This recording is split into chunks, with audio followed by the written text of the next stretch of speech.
Hello everyone, welcome to study to peak. मैं प्राची राज आप सभी का वेलकम करती हूँ स्टडी टू पीक में।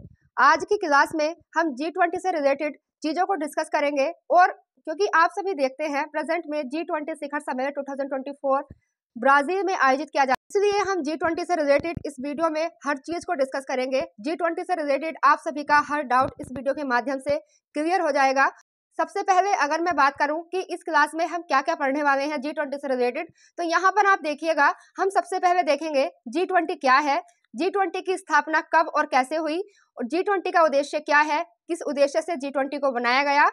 G20 शिखर सम्मेलन 2024 के बारे में देखेंगे और 2024 में जो प्रमुख शिखर सम्मेलन हुए हैं उनको भी देखेंगे। यहाँ तक G20 शिखर सम्मेलन 2024 तक तो हम G20 से रिलेटेड देखेंगे और उसके बाद हम पढ़ेंगे इस क्लास में 2024 में हुए प्रमुख शिखर सम्मेलन के बारे में। और आप सभी ने सुना होगा G4, G6, G7 और G8, इन सभी के बारे में भी मैं इस क्लास में डिस्कस करूंगी, क्योंकि कई स्टूडेंट्स इन चीज़ों को लेकर भी कंफ्यूज रहते हैं कि G4 क्या है, G6 क्या है, इसके बारे में भी हम डिस्कस करेंगे। तो सबसे पहले हम देखते हैं यहाँ पर G20 क्या है। सबसे पहला जो इस क्लास का हेडिंग रहेगा वो रहेगा G20 क्या है। तो G20 क्या है, इसको अगर देखें तो G20 दुनिया की प्रमुख अर्थव्यवस्थाओं वाले देशों का एक अंतर्राष्ट्रीय मंच है और G20 जो है इसमें अफ्रीकी यूनियन, यूरोपीय यूनियन, G8 और अन्य 11 देश शामिल हैं। इन देशों का यह समूह है G20। जो ग्रुप ऑफ 20 के देश हैं यह पूरे विश्व की सकल घरेलू उत्पाद अर्थात जीडीपी का 85% है और इंटरनेशनल ट्रेड का लगभग 75% और वैश्विक जो जनसंख्या है, वैश्विक जनसंख्या का 66.6% है और वैश्विक क्षेत्रफल का यह 60% है G20 कंट्रीज के पास। क्योंकि आपको अगर मैं मैप में दिखाऊं तो जो G20 कंट्रीज हैं ये इनके पास कितना एरिया है, यहाँ पर अगर मैं बात करती हूँ तो यहाँ पर सबसे पहले देखते हैं हम, यहाँ पर आप देखें ये वर्ल्ड मैप है और वर्ल्ड मैप में सबसे पहले आते हैं हम नॉर्थ अमेरिका कॉन्टिनेंट की ओर। नॉर्थ अमेरिका कॉन्टिनेंट के जो कंट्रीज हैं उनके बारे में बात करूं मैं, G20 में कौन कौन से हैं। कंट्री कनाडा, अमेरिका और मैक्सिको, ये तीनों कंट्रीज जो हैं नॉर्थ अमेरिका के G20 में शामिल हैं। तो यहाँ पर आप देख सकते हैं कनाडा जो है विश्व का दूसरा सबसे बड़ा देश है एरिया वाइज अगर देखा जाए। और मैं फिर बात करती हूँ साउथ अमेरिका कॉन्टिनेंट के बारे में। तो साउथ अमेरिका कॉन्टिनेंट है, इसके कंट्रीज हैं ब्राजील और अर्जेंटीना, G20 में शामिल है। ब्राजील को अगर आप देखते हैं यह देखिएगा तो यह साउथ अमेरिका कॉन्टिनेंट का सबसे बड़ा कंट्री है। अफ्रीका की ओर अगर मैं बात करूं, जो अफ्रीकी यूनियन है, अफ्रीकी यूनियन में अफ्रीका के 55 देश आते हैं। तो लगभग सारा जो अफ्रीका कॉन्टिनेंट है यह G20 का पार्ट है। अगर मैं बात करूं यूरोप की, तो यूरोप की जो कंट्रीज हैं जर्मनी, इटली, फ्रांस और यहाँ पर आप देखें यूनाइटेड किंगडम, तो ये 4 कंट्रीज जो हैं ये G20 में आते हैं। यहाँ पर आप देखें ये है एशिया कॉन्टिनेंट। एशिया महाद्वीप के देश आते हैं Bharat, China, Indonesia, Japan, Republic of Korea, Russia और यहाँ पर आप देखें ये है सऊदी अरब और तुर्की। तो ये एशिया कॉन्टिनेंट के कंट्रीज हैं जो G20 में आते हैं। आप इनका एरिया देख सकते हैं, तो कितना सारा एरिया घेरे हुए है G20 अर्थात ग्रुप ऑफ 20। आप सभी को मैप में इन कंट्रीज को दिखाया तो आप सभी को समझ में आ गया होगा कि जो G20 है ये कितना सारा एरिया घेरे हुए हैं। G20 की स्थापना से संबंधित, तो G20 की स्थापना की अगर मैं बात करती हूँ तो G20 की स्थापना होती है 1999 में। क्योंकि आप सभी देखते हैं 1999 से पहले एशिया में एक वित्त संकट आया था। उस वित्त संकट से निपटने के लिए उसके बाद G20 की स्थापना करी जाती है 1999 में। एशिया में इस वित्त संकट के बाद दुनिया के देशों को लगता है कि वैश्विक आर्थिक चुनौतियों का सामना करने के लिए दुनिया की प्रमुख अर्थव्यवस्थाओं के बीच समन्वय की काफी जरूरत है। ये G20 की स्थापना 1999 में की जाती है।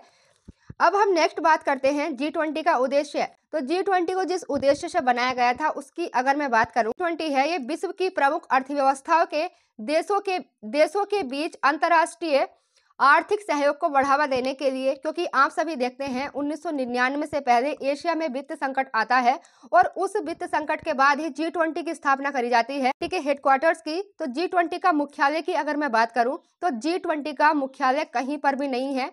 काफी इंपॉर्टेंट है, याद रखिएगा G20 का हेडक्वार्टर्स कहीं पर भी नहीं है।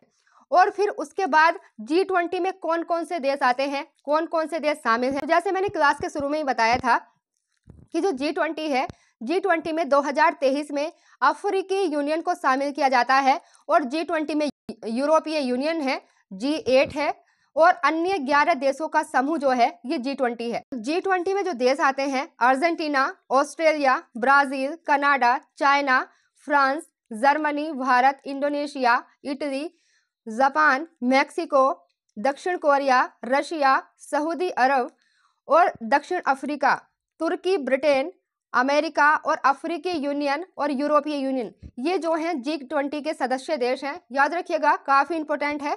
G20 शिखर सम्मेलन 2023 की, तो G20 शिखर सम्मेलन 2023 जो है यह भारत में आयोजित किया जाता है, भारत की दिल्ली में यह आयोजित किया जाता है G20 शिखर सम्मेलन 2023। इसके बाद हम बात करते हैं G20 समिट 2024 की। तो G20 समिट 2024 जो है इसका आयोजन हो रहा है ब्राजील में और इसके बारे में हम एक अलग से वीडियो में डिस्कस करेंगे, क्योंकि G20 की जो बैठक है अभी चल रही है। G20 की 2024 में क्या थीम है, क्या थीम रखी गई है, इसके 2024 में क्या उद्देश्य रखा गया है, क्या क्या बातें हुई हैं, उससे रिलेटेड हम एक अलग वीडियो में डिस्कस करेंगे। तो 2024 में प्रमुख शिखर सम्मेलन की अगर मैं बात करूं तो यहाँ पर आप सबसे पहले देखते हैं क्वाड समिट 2024। क्वाड जो है ये 4 कंट्रीज का ग्रुप है। तो इस क्वाड की जो 2024 में बैठक हुई है यह होती है अमेरिका में है। वही अगर मैं बात करती हूँ ब्रिक्स समिट 2024 की, तो ब्रिक्स समिट 2024 होती है रशिया में और एससीओ शिखर सम्मेलन 2024 जो है ये कजाकिस्तान और G7 की जो बैठक होती है यह हुई थी इटली में। इटली में G7 की बैठक होती है 2024 में। और COP29 अभी आप देखते हैं अक्टूबर में COP29 का आयोजन अजरबैजान में किया जाता है। और नेटो शिखर सम्मेलन 2024 होता है अमेरिका में। आसियान शिखर सम्मेलन 2024 ये हुआ था लाओस में।